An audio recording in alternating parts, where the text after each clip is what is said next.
প্রথমেই থাকছে সংবাদের শিরোনাম। পাকিস্তান, আফগানিস্তান ও বাংলাদেশের মুসলমানদের তাড়াবে ভারত। প্রথমবারের মতো সৌদি ভারত যৌথ নৌমহড়া করবে।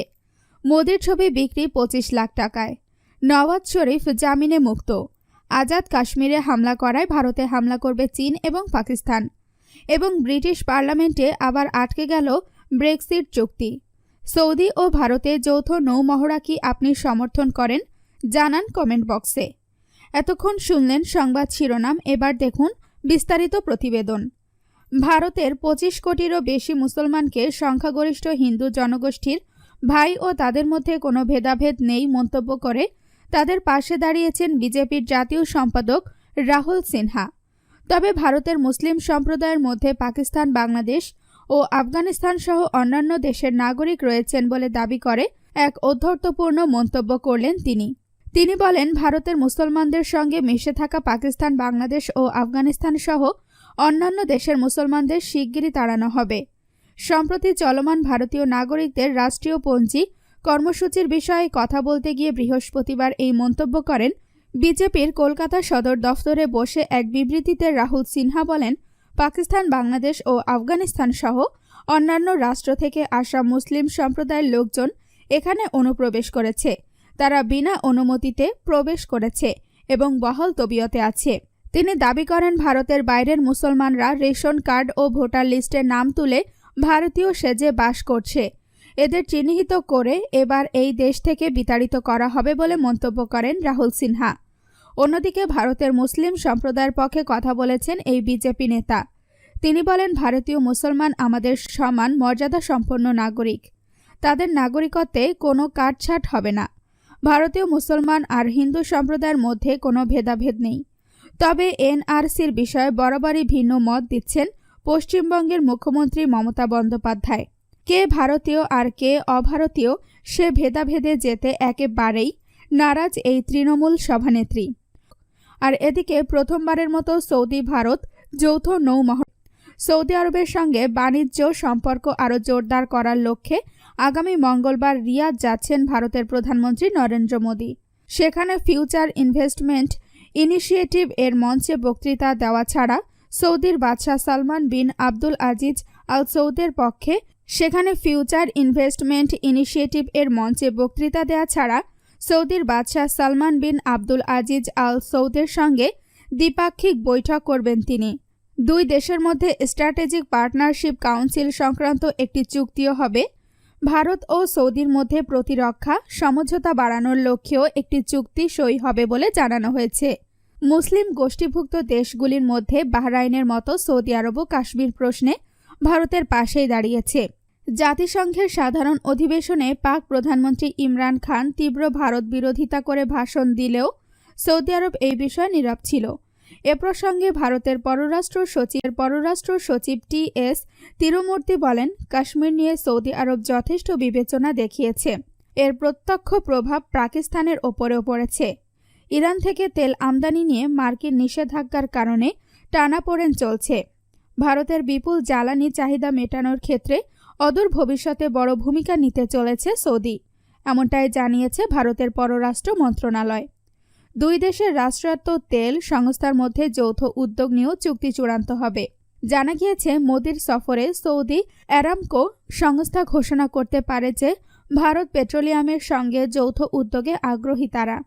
একই সঙ্গে সৌদির আর একটি সংস্থা আলজেরি ভারতের কোনো সংস্থার সঙ্গে হাত মিলিয়ে পেট্রোল পাম্প খোলার কথাও ঘোষণা করতে পারে। তাছাড়া ভারতের স্ট্র্যাটেজিক অয়েল রিজার্ভ নিয়ে দুই দেশের চুক্তিও হতে পারে। আর এদিকে মোদির ছবি বিক্রি 25 লাখ টাকায়। ভারতের প্রধানমন্ত্রী নরেন্দ্র মোদির ছবির দাম উঠেছে প্রায় 25 লাখ টাকা। শুক্রবার 25 অক্টোবর তার কিছু মালামাল নিলামে তোলা হয়।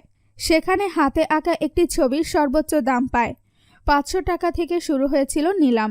সবচেয়ে বেশি 2.5 লাখ টাকা নিলামের বেস প্রাইস হিসেবে ধরা হয়েছিল। তবে শেষমেশ তা গিয়ে দাঁড়ায় 25 লাখ টাকায়। 25 লাখ টাকায় বিক্রি হয় মোদি ও গান্ধীর ছবি। মহাত্মা গান্ধীর সঙ্গে প্রধানমন্ত্রী নরেন্দ্র মোদী রয়েছেন। এমনই এক আঁকা ছবির দাম উঠেছে সবচেয়ে বেশি। ওই ছবির পেছনে রয়েছে তেরঙ্গা পতাকাও। গত 14 সেপ্টেম্বর প্রধানমন্ত্রীর 2772টি উপহারের নিলাম শুরু হয়েছিল, কেন্দ্রীয় সংস্কৃতি মন্ত্রী এই নিলামের আয়োজন করেছিলেন। নয়াদিল্লির national gallery of modern art এই নিলামের সামগ্রীগুলি প্রদর্শন করা হয়েছিল। সেখানে অভিনেতা অনিল কাপুর, অর্জুন কাপুর এবং গায়ক কৈলাশ খেরের সহ বহু সেলিব্রিটি উপস্থিত ছিলেন। আর এদিকে গুরুতর পাকিস্তানের সাবেক প্রধানমন্ত্রী নওয়াজ শরীফকে জামিনে মুক্তি দেওয়া হয়েছে। তার স্বাস্থ্যের অবস্থা বিবেচনায় নিয়ে শুক্রবার লাহোর হাইকোর্ট তাকে অনির্দিষ্টকালের জন্য তথা সুস্থ না হওয়া পর্যন্ত জামিনের নির্দেশ দেন। এদিকে নওয়াজ শরীফের সঙ্গে মেয়ে মরিয়ম নওয়াজকে একই হাসপাতালে রাখার জন্য নির্দেশ দিয়েছেন পাক প্রধানমন্ত্রী ইমরান খান। অসুস্থ মরিয়মের প্রয়োজনীয় চিকিৎসা না করিয়ে ফের জেলে পাঠানো নিয়ে সংবাদ মাধ্যমে তীব্র সমালোচনার মুখে পড়ার পরে এই সিদ্ধান্ত নিতে বাধ্য হয়েছে সরকার। খবর AFPর। গত সোমবার কোট লাখপত জেলে বন্দি অবস্থায় 69 বছর বয়সী নওয়াজ গুরুতর অসুস্থ হয়ে পড়েন। ওই দিনই তাকে হাসপাতালে ভর্তি করা হয়। বুধবার শরীফের স্বাস্থ্যের আরও অবনতি ঘটায় প্রধানমন্ত্রী ইমরান খানের নির্দেশে মরিয়মকে তড়িঘড়ি করে কড়া নিরাপত্তায় মোড়া কোট লাখপত জেল থেকে লাহোরের সার্ভিসেস হাসপাতালে নিয়ে যাওয়া হয়। সেখানে পৌঁছে মরিয়ম নিজেও গুরুতর অসুস্থ হয়ে পড়েন। এ কারণে তাকে বাবা শরীফের VVIP 1 স্যুট সংলগ্ন VVIP 2 স্যুটে রাখা হয় এবং কিছু স্বাস্থ্য পরীক্ষা করা হয়।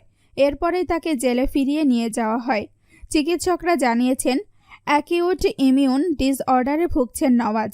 মেডিকেল পরিভাষায় যাকে বলা হচ্ছে অ্যাকিউট ইমিউন থ্রোম্বোসাইটোপেনিক পরপুরা, সংক্ষেপে ITP।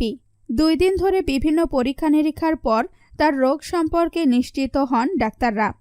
আর চিকিৎসায় তার গঠিত মেডিকেল বোর্ডের ডাক্তাররা জানিয়েছেন নওয়াজ শরীফের সুস্থ হয়ে উঠতে কয়েক সপ্তাহ সময় লাগবে। রক্তের প্লাটিলেট কাউন্ট অত্যন্ত কমে ক্ষতের সঙ্গে রক্তক্ষরণও শুরু হয়। পাকিস্তান মুসলিম লীগের সহসভাপতি মরিয়ম নওয়াজকে আর্থিক দুর্নীতি মামলায় গত সেপ্টেম্বরে গ্রেপ্তার করার পর 14 দিনের বিচার বিভাগীয় হেফাজতে লাখপত জেলে রাখা হয়। গত বুধবার তার হেফাজতের মেয়াদ আরও 2 দিন বাড়ানোর নির্দেশ দেন আদালত। আর এদিকে আজাদ কাশ্মীরে হামলা করায় ভারতে হামলা করবে চীন এবং পাকিস্তান। পাকিস্তানের আজাদ কাশ্মীরে ভারতের হামলার ঘটনায় উদ্বেগ জানিয়েছে চীন। একই সঙ্গে কাশ্মীর সংকটে শান্তিপূর্ণ সমাধানে বিশ্ব সম্প্রদায়ের দৃষ্টি আকর্ষণের আহ্বান জানিয়েছে দেশটি। হামলায় হতাহতের পরিবারের প্রতি সমবেদনা জানিয়েছেন পাক প্রধানমন্ত্রী ইমরান খান। এদিকে ভারত নিয়ন্ত্রিত জম্মু কাশ্মীরের পুলওয়ামা জেলায় নিরাপত্তা বাহিনীর সঙ্গে বন্দুকযুদ্ধে 3 জনের মৃত্যু হয়েছে। নিহত 3 জন পাকিস্তান ভিত্তিক জঙ্গি গোষ্ঠী জৈশ-ই-মোহাম্মদের সদস্য বলে জানিয়েছে ভারত। সম্প্রতি ভারতের হামলায় পাকিস্তান অধিকৃত আজাদ কাশ্মীরের নীলুম ও জুরা উপত্যকার বহু ঘরবাড়ি ও ব্যবসা প্রতিষ্ঠান ক্ষতিগ্রস্ত হয়েছে। হতাহত হন বেশ কয়েকজন। আতঙ্কে দিন কাটাচ্ছেন স্থানীয়রা। এমন ঘটনায় ক্ষতিগ্রস্ত এলাকা পরিদর্শনে যান পাক সেনাবাহিনীর মুখপাত্র আসিফ গফুর। হামলায় হতাহতের পরিবারের সঙ্গে কথা বলেন দেশটিতে নিযুক্ত চীনের রাষ্ট্রদূত ইয়াও জিং। গোলাগুলির ঘটনার নিন্দাও জানান তিনি। যুদ্ধবিরতি লঙ্ঘন করে নিয়ন্ত্রণ রেখায় ভারতীয় গোলাবর্ষণে হতাহত পরিবারের প্রতি সমবেদনা জানান পাক প্রধানমন্ত্রী ইমরান খান। তবে পাকিস্তান সন্ত্রাসবাদে মদদ দেয়ায় ভারতের সঙ্গে শান্তি আলোচনার ক্ষেত্রে প্রধান বাধা বলে মন্তব্য করেছেন দক্ষিণ ও মধ্য এশিয়ার মার্কিন ভারপ্রাপ্ত সহকারী সচিব অ্যালিস জি ওয়েলস। অভ্যন্তরীণ উন্নয়ন ইস্যুতে ভারত সরকারের 370 ধারা বাতিলের সিদ্ধান্তকে সমর্থন জানালেও জম্মু ও কাশ্মীরের পরিস্থিতি নিয়ে ওয়াশিংটন উদ্বিগ্ন বলেও জানান তিনি। এদিকে পুলওয়ামা জেলায় নিরাপত্তা বাহিনীর সঙ্গে বন্দুকযুদ্ধে বেশ কয়েকজন নিহতের খবর পাওয়া গেছে। তারা পাকিস্তানের সন্ত্রাসী গোষ্ঠী জৈশ-ই-মোহাম্মদের সদস্য বলে দাবি করেছে ভারত। জম্মু কাশ্মীর প্রশাসন জানিয়েছে পরিস্থিতি কিছুটা স্বাভাবিক হওয়ায় বৃহস্পতিবার থেকে উপত্যকায় ভ্রমণে বাধা থাকবে না পর্যটকদের। তবে অস্থিরতা কমাতে না পারলে পর্যটক ভ্রমণে ভাটা পড়ার আশঙ্কা করছেন স্থানীয়রা। এবং ব্রিটিশ পার্লামেন্টে আবার আটকে গেল ব্রেক্সিট চুক্তি। ইউরোপিয়ান ইউনিয়নের সঙ্গে ব্রিটেনের প্রধানমন্ত্রী বরিস জনসনের করা ব্রেক্সিট চুক্তি আবারও সাময়িকভাবে ব্রিটিশ পার্লামেন্টে আটকে গেল। এতে চরম বেকায়দায় পড়েছেন বরিস জনসন। পরে ইউকে স্বাক্ষরবিহীন এক চিঠির মাধ্যমে ব্রেক্সিট পেছানোর অনুরোধ করেন ব্রিটিশ প্রধানমন্ত্রী। খবর BBC ও রয়টার্সের। হাউস অব কমসে শনিবার এমন একটি সংশোধনীর ওপর ভোট গ্রহণ অনুষ্ঠিত হয়েছে, যেখানে সংশোধনীর পক্ষের সংসদ সদস্যরা জয় লাভ করায় প্রধানমন্ত্রী বরিস জনসনের নতুন ব্রেক্সিট চুক্তি কার্যকরের তারিখ পেছাতে হচ্ছে। তবে ব্রিটেনের প্রধানমন্ত্রী জানিয়ে দিয়েছেন, ব্রেক্সিট পেছানো নিয়ে ব্রাসেলসের সঙ্গে কোনো ধরনের আলোচনায় বসতে পারবেন না তিনি। তার মতে এই ব্যাপারে সময়ক্ষেপণ করা এক ধরনের ভুল। এরপরে ইইউকে স্বাক্ষরবিহীন এক চিঠির মাধ্যমে ব্রেক্সিট পেছানোর অনুরোধ করেন জনসন। ইইউ কাউন্সিলের প্রেসিডেন্ট ডোনাল্ড টাস্ক রাতে এক টুইট বার্তায় ব্রিটেনের কাছ থেকে চিঠি পাওয়ার বিষয়টি নিশ্চিত করে বলেন, এইমাত্র চিঠি এসে পৌঁছেছে, এখন ইউরোপীয় নেতাদের সঙ্গে আলোচনা করে এই নিয়ে সিদ্ধান্ত নেওয়া হবে। এর ফলে 31 অক্টোবরের মধ্যে ব্রেক্সিট চুক্তি না হওয়ার আশঙ্কা দেখা দিয়েছে। তবে যুক্তরাজ্যের সুপ্রিম কোর্ট উদ্যোগ নিলে চুক্তিটি ওই তারিখের মধ্যেই করা সম্ভব।